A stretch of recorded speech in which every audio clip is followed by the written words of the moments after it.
And then, okay, so I think we are live. yes. All right. Hi, everybody. Hello. Good afternoon. I hope you're really, really well, all of you. And I was on live before telling you about the amazing Tara Murney, the dream. Yeah. Are you having weird dreams? Have you had wild dreams? Are you simply just not dreaming? Tara is here for part 1 of 4 lots of sessions that we're doing here, because I really wanted for all you guys to meet her and just really, take on board what she's saying, so that you can implement this in your own life and get a better gauge of how you are and who you are. So Tara, how are you? I'm great. I'm amazing. I didn't sleep very much because I was super excited to be here today. This is like my obsession. And so I'm super stoked. And thank you so much. You're so gracious. You're always so gracious. Oh, so good, for goodness sake. My goodness, because you are just doing such amazing things on, say it, Clubhouse. Yes, Clubhouse is where it's at. I hear today Facebook is bringing out their own version of it. Right? Oh, yeah. Audio something. So it's funny because actually I saw him come in. The founder of Facebook came in and he was there for a good week and he kept popping in and out of different rooms.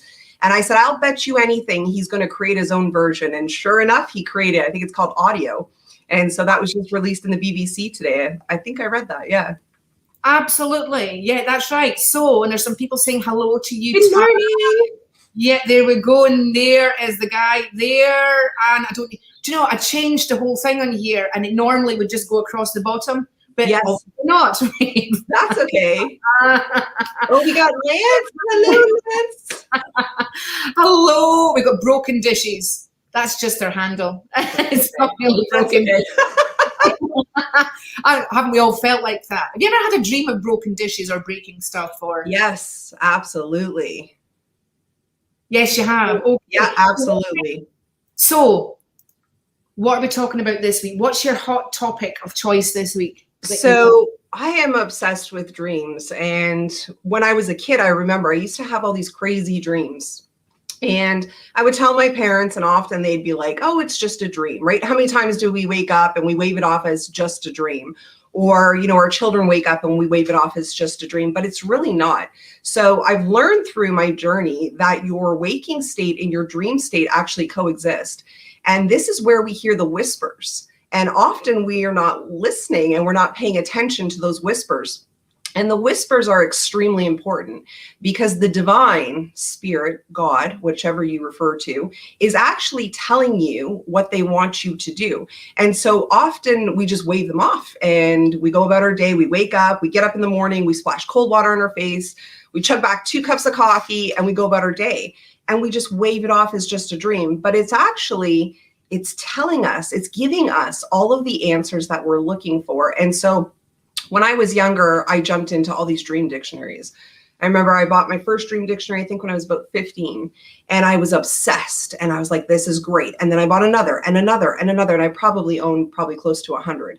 But I realized that they're all they're similar, but they're very, very different. And I realized that these dream dictionaries aren't doing yourself any justice, actually, because we all interpret dreams very, very different, right? Like symbology is very different. What's symbolic to you might be very different to me. So these dream dictionaries weren't working for me. And I realized that you are your dream dictionary and it's you and it's how you're writing it. So it led me on this massive path of this obsession with dreams and why do we have them and what are they trying to tell us? And so now I've entered into Clubhouse and yeah, I speak about dreams almost in every room that I'm in. Lance will tell you. And I've learned to tap into them so well. And I've learned to decipher them so well that I've learned to manifest tons of great things in my life. Wealth, my husband, people like you, like it's a gold mine and we just really need to learn how to tap into it. So I have this obsession with getting people to tap into it. Absolutely. Right. So that's where you started off from, right? But, I've had clients that have messaged me the last few days. I've had clients that I've been working with the last few days as well, and particularly from Sunday. Do you think the moon affects how we dream? I do, because I think it affects how you feel. So when you go to sleep, obviously I have a whole sleeping ritual. It is pretty detailed. Maybe we can get into that on another live, because it is super detailed. It'll probably take up the whole live, but I do believe that the moon affects how you sleep. Yes, absolutely, right. So now, because we've got the pink full moon coming up next Tuesday, all right? And so I noticed that kind of it ramps up a gear, more moon energy as the moon gathers, more energy, right? It's like a magnetic pull, isn't it? So do you think that it might magnetically pull out from our mind that which is usually hidden? Do you think that could be a... I actually do, because I'm huge into quantum physics. And so because I know that everything is energy, we are energy. Because I think it is such high energy, it allows you to pull out all those messages even more so. So I think when the new moons come around, and the full moons, I think this is the time that you really can tap into them, and you can really pull out those whispers. So yeah, I'm excited. I'm always excited when there's a new moon. Always. Oh, a full moon, absolutely. And the pink moon, the best color, isn't it? I know, of course. You love pink. It's the way to go. Yeah, absolutely. Well, we're really, because we've got some guys there, and that is share some of your dreams. We'd love to hear what some of your dreams have been about. The wackier, the better. I have done, well, my mother, first of all, did a diploma in dream analysis, right? Amazing. I think that anybody who has had an interest in dreams and really goes into it to that extent, you want to hear what they've got to say, because it is a language that, all in its own. So you've got your logical mind, haven't you? Yeah. And then you've got your, subconscious mind. That's and right. And then you've got your superconscious. Yes. And most people go into their conscious mind. Right. And a few people go into the subconscious. Right. But rarely, and we're not trained, and we don't know how to look what's in the superconscious, a lot of the time. So we have, for every action, there's a reaction. That's right. Every thought, there's another thought that comes up from that, isn't it? That's right. Into, it's like an intuitive thought that kind of pops up. Yeah. That's right. And then you get into this shala shanta. But and this is it. And if you're a Gemini, I'm not a Taurus, but that also creates, for a Gemini, shala shanta. What star sign are you? I'm a Sagittarius.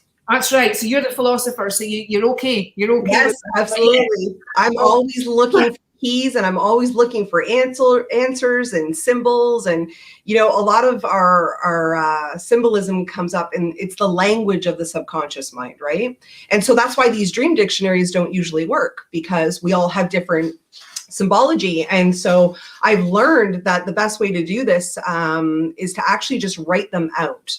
And so when I wake up in the morning, I have a huge little plan that I do out, and I write down everything that I saw in my dream.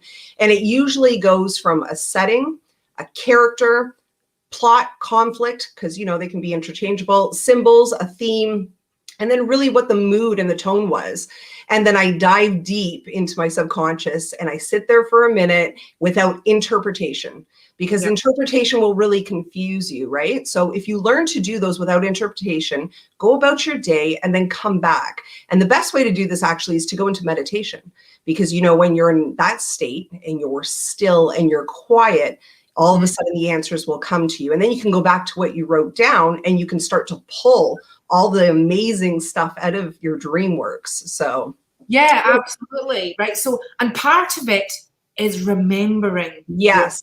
Right. Yes. Now, do you have any tips for how we remember our dreams? Because sometimes I remember them, sometimes I don't. Sometimes, particularly when the moon is gathering momentum, I tend to remember them a bit longer. Can I just say that? Right. So everybody remembers their dreams. The people that come to me, I have clients all the time. They're like, Tara, I need your help because I don't remember them. The trick is you do remember them. You just jumped out of bed way too fast, and you got up and all your energy went right there, and you weren't still. And so there's a whole daily practice that I use with my clients in getting them to remember and to recall. And part of that is writing down what you remember when you wake up, and to be still, just to lay there for a moment. everybody runs, they pick up their cell phone, they got to, it's that FOMO, missing out, right? They got to check their messages, they got to check their emails. But the best thing to do is just to stay there and to stay still and to almost not entirely wake up, almost to try and fall back asleep. And it'll allow you to recall events. And then that's when you start writing them down. And this is a daily practice. I can guarantee you my clients do not wake up the next morning and they're like, oh my God, I remember. It usually takes a couple of weeks for them to get in the habit and training their brain to do that and to recall the moments. Most of the time, if you jump out of bed, you will forget 90% of your dream. If you get up right away, splash some cold water on your face, go chug your coffee, 90% of your dream is gone. Within an hour, it's gone. So really taking the time to be mindful and still, meditation practice will help you do this. You're absolutely right. And it's that very same thing. When I was talking about the destiny journaling. Yes. Before you pick your phone up, before you even talk to anybody else that you're lying next to, before you even do anything at all, there is the fabulous man himself. Hello, John Spratt. John Winters, hello, it's good to see you as well. Bharat, hi, good to see you as well. This is the dream series, right? I've got Tara on here because I have, clients that say, I've had wild dreams, or can you interpret my dreams? And I can only go so far with that. You are the dream queen. You're the number one dream queen to go to. I'm there and like, oh, so-and-so's been this and that, which is like, eventually we went, right, we're going to just do some lives on this. Where Sarah Louise says, sorry, I'm late.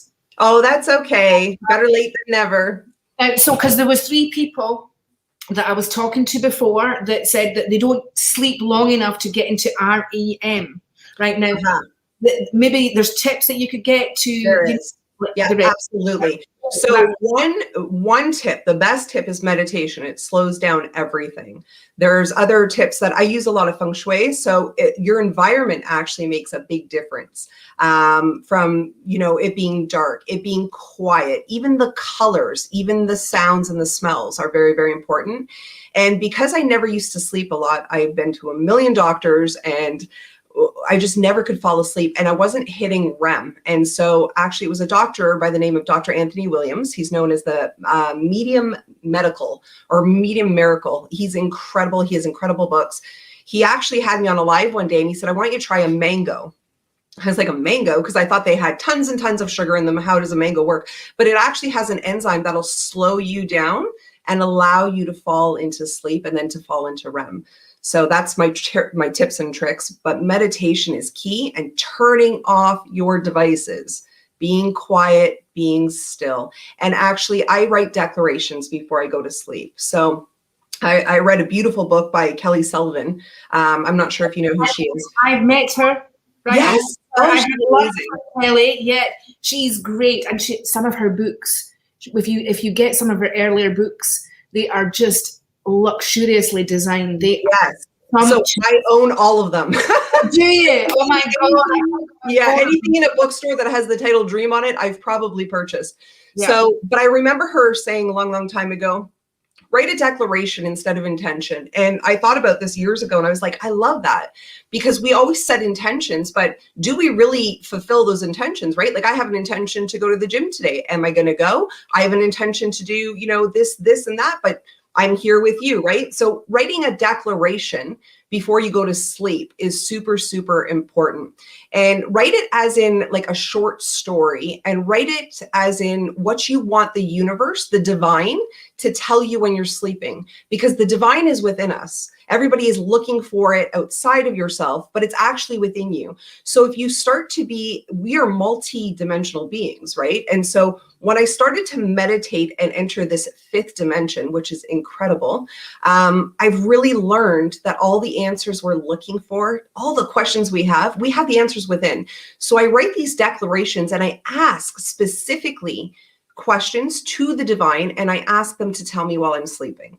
And I've gotten so good at it that I go to bed. I'm almost excited to go to bed every day. And I still don't sleep a lot because I work like a dog, but I do get to pull out those messages from my dreams. So declarations are key. And there's a whole huge strategy to this. My DMs are always open. I always ask people, shoot me a DM, let me know what you're struggling with, and I'll help you get through it. But if you practice doing the declarations every single night, within a month, your whole life will change. Whole life will change. You're going to wake up with more energy. You're going to feel more confident. You're going to feel more certain about yourself. You're going to feel more aligned, super aligned. And also it allows you to tap into your levels of intuition. And, you know, you and I have talked about this a lot. There are 4 levels of intuition. And so with the combination of DreamWorks, meditation, and intuition, you're unstoppable. And then you can get into your car, which we call destiny, right, Lara? And you can drive it. Oh, and that car in my life, yellow right now. I want a pink one. I'm going to get a pink one for you. I think I need a pink. I'm building up to the pink one, I have to say. But I got a yellow sports car. For anybody that knows me knows that already. Sharon, if you're watching this right now, she knows this because she asked me how it was. It looks like Bumblebee, right? Yeah. If I ever watch the Transformer films, I can't sleep. Like there's just too much going on in them for my mind to settle down.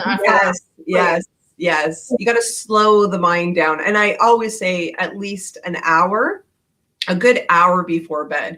Don't have any tea, don't have any coffee, only water, and there's like a nighttime practice that you have to do to really settle into these dream works. And so probably about an hour before, don't watch crazy movies. Don't watch anything that's really, really hyper, lots and lots of energy, because, you know, we take on that energy, right? Oh my God. I mean, if I watch TV after 10 p.m. at night, I'm not sleeping. Guess what happened on Sunday night? I watched TV up to midnight midnight and I couldn't sleep. Yes, of course. I ignored my own rule. And this is actually important, isn't it? Is that we have these inner non-negotiables, right? And we have them. Lisa put Lara and Lara, and now it's Lara and Tara, right?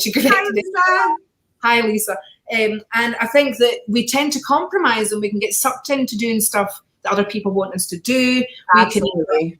We work late at night. We just ignore I am a workaholic when it comes to working late at night, because that's how it was, and you start to then think it's normal, and then you carry right on, and before you know it, you're taking medication to get to sleep because you're getting good quality. What's that? Yeah, no, absolutely. I agree with you. Yeah, I'm a workaholic like you. Yeah, or chocolate, right?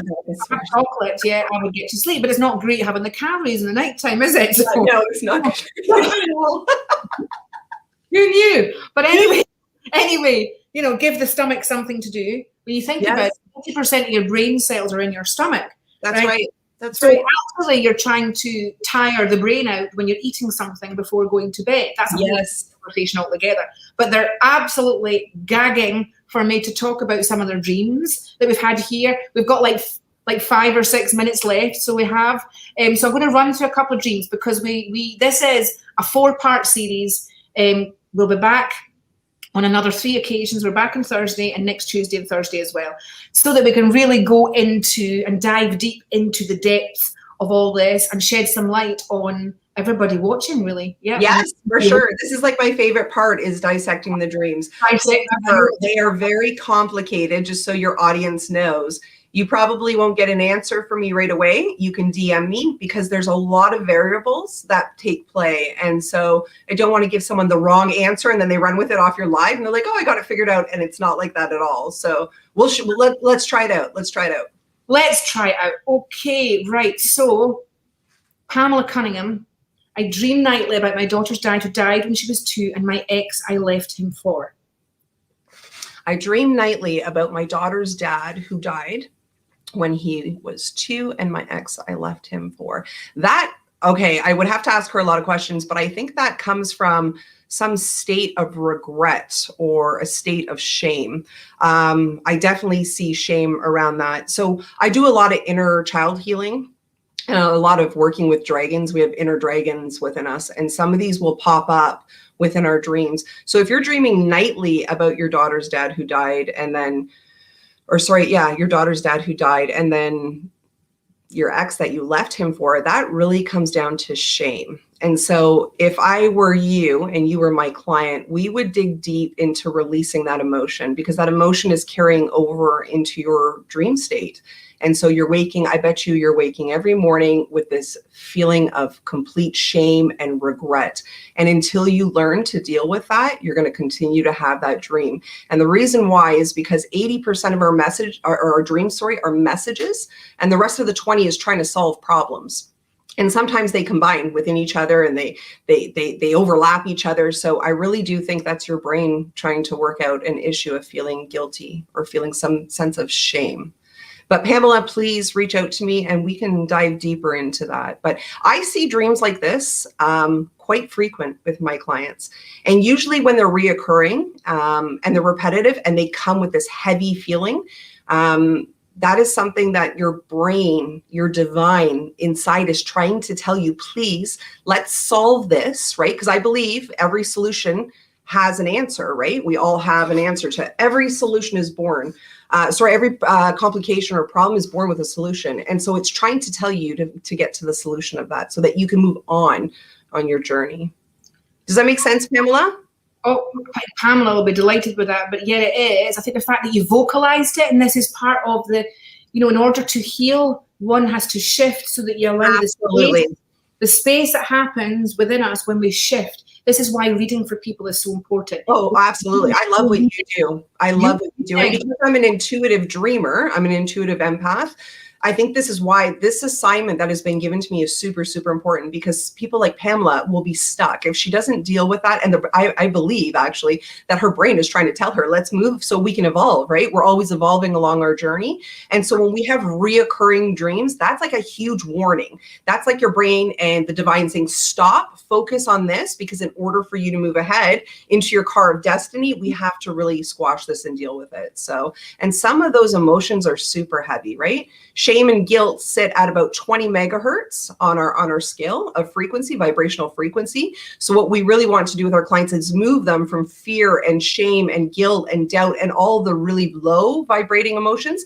and move them up to more of peace and joy and gratitude. So that's really what my aim and my goal is with DreamWorks. There you go, because it's underpinning and it's like a snag, isn't it, in the inner Oh my God, yes. Like yes. The elastic on your knickers has got caught in your face as you jump over. I love you, Laura. Yes, yes. Well, and that can hurt. Yes, absolutely it can. Tara's trying to unsnag your knickers. Yes, I am. All the way from Canada. Yes, I am. Absolutely. From the comfort of her own room. There you go. So, yes. I have repeated, says Valerie, I have a repeated dream since childhood about the end of the world, a man in a desert predicting where people are going to lay when they die. Ooh, wow. Okay, so this could be various things. So the people that we see in our dreams, the faces that we actually see in our dreams are people that we have come across in our life. There isn't somebody in your dream that is unknown to you. It might feel like it's unknown to you, but our brain is pretty incredible and it remembers every single face it's ever seen since the day it was born. So I would ask her who this person is. Does she recognize him? The location, the theme and the feeling of it. Does it feel heavy? Does it feel like despair? More about the setting and more really about her mood and her tone. Is she petrified? This could really just stem back. It could be as easy as something as she saw something in a movie. Maybe somebody read her a portion or a paragraph of a book and it's instilled in fear now. So now if she keeps having this repeated dream of the end of the world, she's sitting in one of those low vibrations where she's in panic. So it's really this actually, Valerie, I'd love for you to DM me so I can dig a little bit more into this one, because I always have clients that have these epiphanies and prophecies of the end of the world.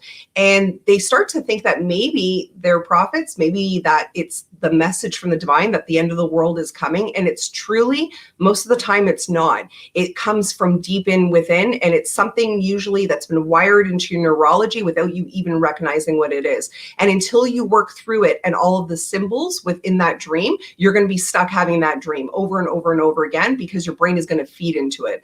So I'd love for her to reach out to me. That's an interesting dream. I have a lot of clients that have the end of the world, and then they call me and they're like, oh my God, the world's going to end. And I'm like, no, it's not.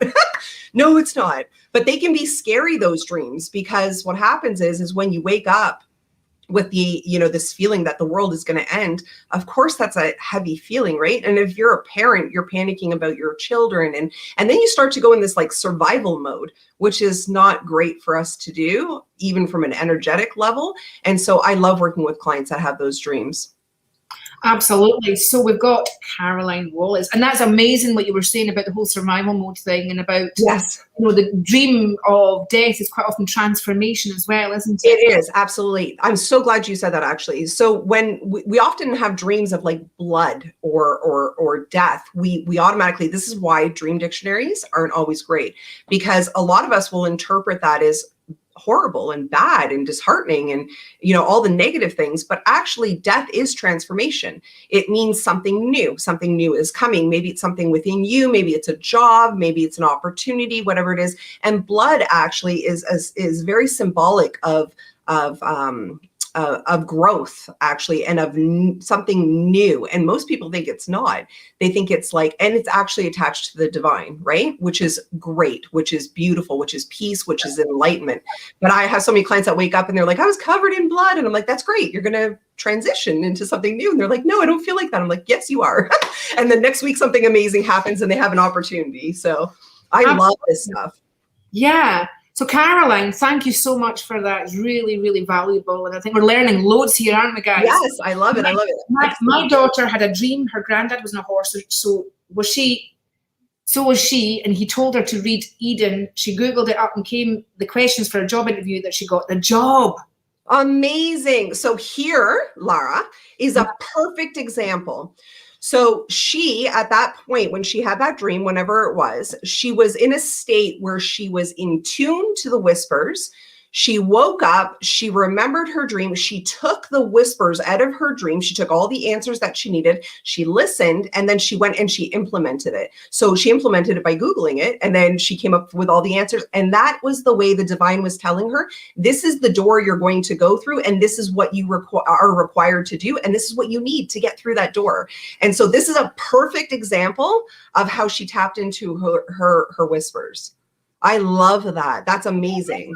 Caroline, that's awesome. Yes. Thank you so much for sharing that. I think it's great to hear on somebody who, like you're saying, actioned what they dreamt. Yes. It can take a little bit to work it out, right? Yes, absolutely. This is when wiring yourself to your intuition really helps, because absolutely, it's few seconds, like your mind can string it all together, can't it? But you've got to, and you've got to learn.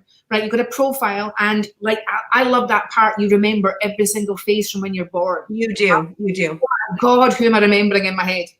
There's a lot of science behind this. Like, so we are such incredibly intelligent beings, right? We're spiritual beings having a human experience, but we actually remember every conversation we've ever had since the day that we were born, since we were young. We remember every face that we've ever come across. But in our brain, it's very much like a filing system, like a filing cabinet. And so that's why some people have great long-term memory and some people have short-term memory. It's where you're putting your file folder. And it's also the label that you've put on your file folder. And so when you go through hypnosis and all this NLP and stuff, they teach you how to relabel things. This works very well for smokers. They relabel your file folder, right? And so if you think about that, and science also tells us, when we are looking around our surroundings, if we're outside going for a walk or going to the coffee shop, we are actually only aware of a fraction of 1% of what's around us. Only a fraction of 1%. Can you imagine if we could tap into 5%, 20%, 50%? Like, so to be still, to practice meditation, to tap into intuition, and to be aware, you will increase the percentage of what you are aware of your surroundings. And then you will recognize faces a lot better. I have clients wake up all the time. I don't know that guy in the dream. I've never seen that man before ever in my life. Truth of the matter is you have. Somewhere along your journey, he's been there and your filing system brought him forward for you. That's right. And another one, that's incredible, like the filing system. And we have it's like a filing cabinet up there. Yes. Cabinet. But some of ours are like crazy, they're disorganized, right? Because our life is chaotic. Whatever you perceive in the outside world, if it's chaos, it's actually within you. The chaos is within you. So there is so much to be said about diving deep into meditation, intuition, hanging around beautiful people like you that can allow you to tap deeper into your intuition and work that muscle, right? Work that muscle. So yeah, it's a representation of the world around you.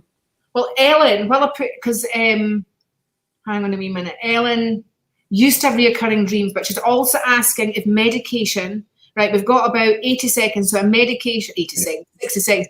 Medication can actually affect your dreams. Yes, it can. So, and it depends on what kind of medication it is. I think because of the chemicals in it, and we've done a lot of work with chemtrails, but the medication will actually allow you wake up groggy. It's very hard to recall your dreams. My mother was on sleeping medication for years and could never remember. And then the minute we took her off and changed her lifestyle, she started recalling her dreams. There's just a chemical reaction. And so you're not able to recall things. You go into such a deep state, but you don't recall things. And that's the problem, because we want to recall them so that we can take the messages and use them going forward, right? I used to have a reoccurring dream about hyenas. I lived in a glass house, would wake up just as they got into the house. I think I lost you, Lara. There we go. There we go. There we go. Sorry about that. I thought I was on there with you. I was talking away and you couldn't hear me. It's okay. I was talking away and I don't know if anybody heard me, but basically, yes, medication will interrupt your dream state.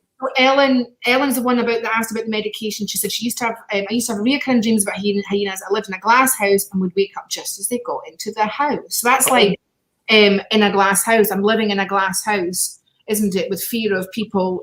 Absolutely. So the glass house actually represents you being vulnerable to everything outside of your world, and that everybody can see into you. And I think that is something that's probably deeply rooted with her. And the hyenas, because we know symbolically that they are scavengers and they come in packs. And so I think that whole, I would have to dig a little bit deeper with her, but I'm pretty sure it's a representation of her being seen to the outside world and that everybody is coming to get her. Absolutely. Wow. Do you know, I'm like here, and it's the end of our time here. Oh, I could do this for days. We're just touching the surface, guys and girls that are watching, right? So we're back at the same time on Thursday. I can't predict. Do you know what? I actually really loving when you're going into people's dreams, right? Because yes, I love it. I love it. It is challenging. It is challenging because everybody's situation is very different, and it really does come down to symbols. So maybe on Thursday we can talk about symbology and what I've gotten out of it, and we can tie it all in, and we can talk about some lucid dreaming because that is something phenomenal. Whatever you want to do. I'm super grateful to be here. I love everybody that showed up. I can't thank you enough. And if anybody wants, you can more than likely shoot me a DM and I will help you walk through it. Absolutely. Absolutely. I think we've all thoroughly enjoyed it. We've got Ellen's intrigued. Thank you very much. We've got Carolyn Wiggins. Thank you so much, Jane Gilmer. Absolutely all loving it. Julie Hall, absolutely amazed at this. And I hope, guys and girls, are going to be back on Thursday. Yes. Same time. Don't be late. Don't be late. Thanks so much, love. I hope you have an amazing afternoon. I'm going to say bye-bye and take care. I'm just going to, Tara just said goodbye just now. There's our details on the surface. Guys, if you want to go and visit Tara Murney on Facebook, you've got the Dream Queen. I call her that. She is at the website, The Empath Within, and find her on IG, The Empath Within as well. So, I've loved doing this. I can't wait for Thursday. I'm going to say bye-bye for now. I'll try and get back later on and do some more readings for you, doing a live. But until then, be safe. Try and get into a good routine, like Tara says, to get those dreams back online and for you to really take a good sneak peek into your life. Lots and lots of love. Take care. Bye-bye for now.